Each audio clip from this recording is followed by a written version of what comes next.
Basi mke wangu muda ule nilipotoka hapa nikasema ngoja kwenye mihangaiko yangu. Ndio kama Mungu vile fika njiani nakutana na Chebe. Mguu huu ulikuwa unakuja kwako na kibanchi. Kuna sasa hivi kule nyumbani hapa haiwezekani. Kama mambo hayo niambie hapa. Nikaanza kuniambia mzako sasa hivi mimi nimekata tu ndogo. Mke yule anipa mahaba kweli yani anipenda sio mchezo. Chebe na kuwa wake wote unapomuona yule anaingia kwenye beseni na ogesha kwenye beseni. Nikaona mambo haya mbona mazuri. Nikasema nikuita mke wangu hapa tuje tuongee kwanza. Na mimi natamani nifanywe kama kufanywa Chebe. Yaani umetoka huko eka kuja kunipa balizo za kuogeshwa kwenye beseni.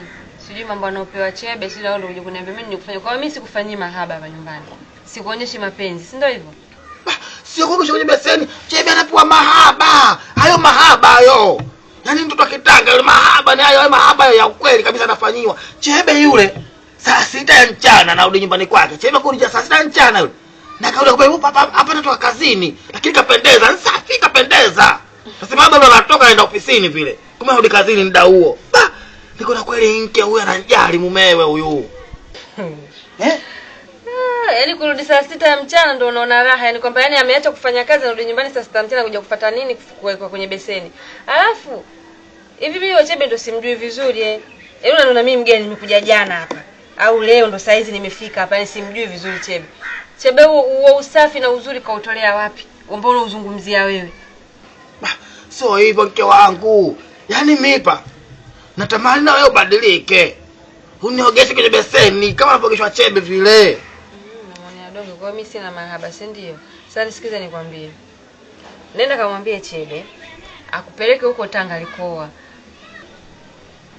Na wewe ukaoe. Kama yeye ameoa mdogo, wewe ukaoe mkubwa. Kama kaoa mkubwa, wewe ukaoe mdogo. Maana naona sasa unaniletea kelele zako, sijui Tanga, sijui nini. Kwa hiyo unaona hapa nimekaa sina mahaba na wewe, sina mapenzi, yani sijui hayo mahaba. Mpaka uje kunisifia sijui Chebe, sijui mkewe kafanyaje. Sasa na wewe kaoe huko kwa alipooa Chebe. Sina maana hiyo mke wangu. Maana yangu mimi wewe badilike. Kwa nini wanyaga hata nini? Hamuogeshi watu kwenye beseni? Yaani wewe shida kubwa hiyo kuoga kwenye beseni ndio imekutoa roho, yani ndio akili yako imekuvuruga kabisa. Sasa nenda kalinunue beseni nje kukuogesha hapa barazani ndio kuona na wewe unapoogeshwa. Huko ndani lipo mkakuogesha sasa hivi. Sasa hapo ndo kwa niko mwanamke wangu hapo. Ni hao nyaga hata hawa. Hata na wanke lakini mimi wanke tu.